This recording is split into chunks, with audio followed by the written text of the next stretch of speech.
San Pedro, príncipe de los apóstoles. San Pedro era galileo, tenía su casa en Betsaida, estaba casado, era pescador y era hermano del apóstol San Andrés. Portaba el nombre de Simón, pero el Señor en el primer encuentro que tuvo con él le dijo que se llamaría Cefas, el equivalente en arameo de la palabra griega que significa piedra, y que en su forma española derivó hasta convertirse en el apelativo Pedro. Nadie que haya leído, aunque sea superficialmente, el Nuevo Testamento, habrá dejado de advertir el sitio predominante que se le otorga siempre entre los primeros seguidores de Jesús. Fue él quien actuó como portavoz de los demás al proclamar una sublime profesión de fe: «Tú eres el Cristo, el Hijo de Dios vivo». A él personalmente le dirigió el Salvador estas palabras con una solemnidad que no tiene paralelo en los Evangelios: «Bendito seas, Simón, hijo de Jonás, porque no han sido la carne ni la sangre las que te revelaron estas cosas, sino mi Padre que está en los cielos. Y yo te digo que tú eres Pedro, y sobre esta piedra edificaré mi iglesia, y las puertas del infierno no prevalecerán contra ella. A ti te daré las llaves del reino de los cielos, y todo lo que tú atares en la tierra, atado quedará en el cielo, y lo que desatares en la tierra quedará desatado en el cielo». No menos familiar es la historia de la triple negativa de Pedro hacia su maestro, no obstante la advertencia que él mismo le había hecho sobre el particular. El caso fue relatado por los 4 evangelistas con una abundancia de detalles que parece exagerada ante la pequeñez del suceso si se le compara con los otros incidentes en la pasión de nuestro Señor. Y esta misma singularización aparece como un tributo a la elevada posición que San Pedro ocupaba entre sus compañeros. Por otra parte, si bien las advertencias de Jesús no fueron tomadas en cuenta por el apóstol, tengamos presente que estuvieron precedidas por otras palabras asombrosas y desconcertantes por su extraño cambio del plural al singular en la misma frase: «Simón, Simón, mira que Satanás va tras de vosotros para zarandearos como el trigo en la criba. Mas yo he rogado por ti, a fin de que tu fe no perezca, y tú, cuando te conviertas, confirma a tus hermanos». Igualmente impresionante es la triple reparación que el Señor, con acentos de ternura, pero con una insistencia rayana en la crueldad, le pidió a su avergonzado discípulo junto al lago de Galilea. Cuando hubieron comido, Jesús le dijo a Simón Pedro: «Simón, hijo de Juan, ¿me amas tú más que a estos?». Él respondió: «Sí, Señor, tú sabes que te amo». Jesús le dijo: «Apacienta mis ovejas». Después volvió a decir: «Simón, hijo de Juan, ¿me amas?». Simón le respondió: «Sí, Señor, tú sabes que te amo». Y él le dijo: «Apacienta mis ovejas». Y por tercera vez le repitió: «Simón, hijo de Juan, ¿me amas?». Y él repuso: «Señor, tú que sabes todas las cosas, bien sabes que te amo». Jesús volvió a decir: «Apacienta mis ovejas». Todavía más maravillosa es la profecía que Jesús hizo a continuación: en verdad yo te digo, cuando tú eras joven te ceñías a ti mismo e ibas donde querías, pero cuando seas viejo extenderás las manos para que otro te ciña y te conduzca donde tú no quieras». Y esto, agrega el evangelista, lo dijo para significar por cuál muerte habría de glorificar a Dios. Después de la ascensión nos encontramos con que San Pedro se halla aún en el primer plano. A él se le nombra primero en el grupo de los apóstoles y se indica que moraba con los demás en una habitación alta, donde todos, animados de un mismo espíritu, perseveraban juntos en oración con las mujeres y con María, la madre de Jesús y sus parientes, hasta la venida del Espíritu Santo el día de Pentecostés.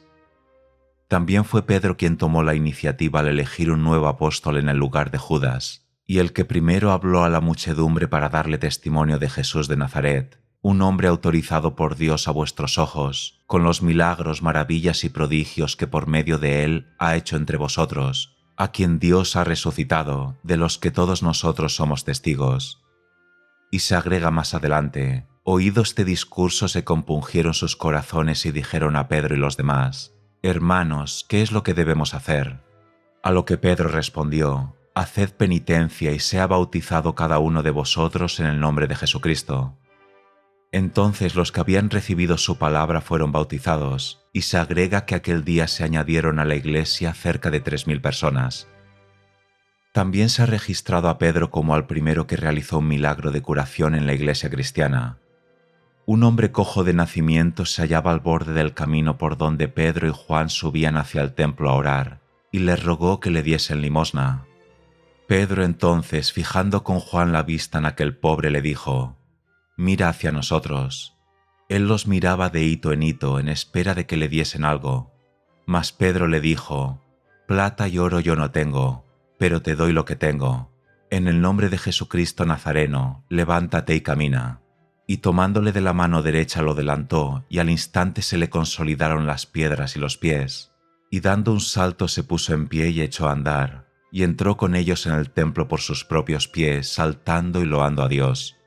Al iniciarse la persecución que culminó con el martirio de San Esteban en presencia de Saulo, el futuro apóstol de los gentiles, la mayoría de los nuevos convertidos a las enseñanzas de Cristo se dispersaron, pero los apóstoles permanecieron agrupados en Jerusalén, hasta que llegaron noticias sobre la acogida favorable que habían recibido en Samaria las predicaciones de San Felipe el diácono. Entonces San Pedro y San Juan se trasladaron a aquellas comarcas e impusieron las manos sobre los que San Felipe había bautizado. Entre estos se hallaba un hombre al que conocemos con el nombre de Simón el Mago, quien presumía de poseer ocultos poderes y había adquirido mucha fama por sus hechicerías.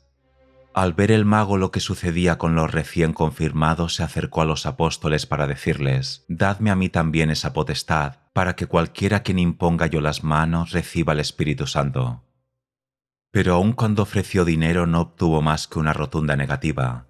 Pedro le dijo: «Perezca tu dinero contigo, pues has juzgado que se alcanzaba por dinero el don de Dios». Casi todo lo que sabemos de cierto sobre la existencia posterior de San Pedro procede de los Hechos de los Apóstoles y de algunas alusiones en sus propias epístolas y en las de San Pablo. Tiene particular importancia el relato sobre la conversión del centurión Cornelio, puesto que a raíz de aquel acontecimiento surgió el debate sobre la continuación de la práctica del rito de la circuncisión y el mantenimiento de la prescripción de la ley judía para no mezclarse con los gentiles ni comer algunos de sus alimentos. Con las instrucciones que recibió en el curso de una visión, San Pedro, tras algunos titubeos, llegó a admitir que la antigua costumbre había terminado y que la Iglesia fundada por Cristo iba a ser para los gentiles lo mismo que para los judíos. San Pablo le dirigió algunos reproches, como sabemos por la epístola a los Gálatas, al calificarle de oportunista y falto de corazón por aceptar estrictamente aquellos principios. El incidente parece haber estado en relación con el congreso de algunos apóstoles y ancianos en el Concilio de Jerusalén, pero no se sabe a ciencia cierta si esta reunión fue anterior o posterior a las réplicas que San Pablo dirigió a San Pedro en Antioquía. De todas maneras, fue la palabra de Pedro la que inspiró las conclusiones que adoptó la Asamblea de Jerusalén. Aquella resolución decía que los gentiles convertidos al cristianismo no necesitaban ser circuncidados ni observar la ley de Moisés. Por otra parte, a fin de no herir la susceptibilidad de los judíos, estos podrían abstenerse de la sangre y de comer carne de seres estrangulados, así como se abstenían de la fornicación y de los sacrificios a los ídolos. Estas decisiones fueron comunicadas a los cristianos de Antioquía y sirvieron para calmar las inquietudes de los numerosos fieles en la gran ciudad. Es posible, aunque no contemos con datos concretos, que antes del Concilio de Jerusalén, alrededor del año 49, San Pedro hubiese sido durante 2 años o más el obispo de Antioquía, y que también había ido hasta Roma y había tomado posesión de la que habría de ser su sede permanente. Los hechos registran un incidente trágico al relatar la súbita y violenta persecución de Herodes Agripa, posiblemente en el año 43. Se afirma que Herodes mató a Santiago, el hermano de Juan, con la espada. Este, por supuesto, era Santiago el Mayor, apóstol, cuya fiesta se celebra el 25 de julio, y que después Herodes procedió a detener también a Pedro. Pero mientras tanto la Iglesia incesantemente hacía oración a Dios por él, y Pedro, no obstante que estaba dormido entre 2 guardias, atado a ellos con 2 cadenas, y los centinelas a las puertas de la prisión haciendo guardia, fue puesto en libertad por un ángel, y partió en busca de un refugio seguro, tal vez en Antioquía o quizá en Roma. Desde aquel momento los Hechos de los Apóstoles no vuelven a mencionar a Pedro. La pasión de San Pedro tuvo lugar en Roma durante el reinado de Nerón, pero no existe ningún relato escrito sobre el suceso. De acuerdo con una antigua tradición, se encerró a San Pedro en la cárcel mamertina, donde ahora se encuentra la iglesia de San Pietro en Carcere.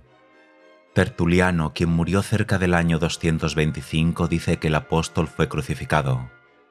Por su parte, Eusebio agrega que por expreso deseo del anciano Pedro la cruz fue colocada cabeza abajo. El sitio debe haber sido el acostumbrado, los jardines de Nerón, escenario de tantos dramas terribles y gloriosos por aquel entonces. También hay una hermosa leyenda donde se narra que a instancia de los cristianos de Roma, ansiosos por salvar a su obispo de una muerte segura, partió San Pedro de la ciudad y en el camino se encontró al Señor que venía en sentido contrario.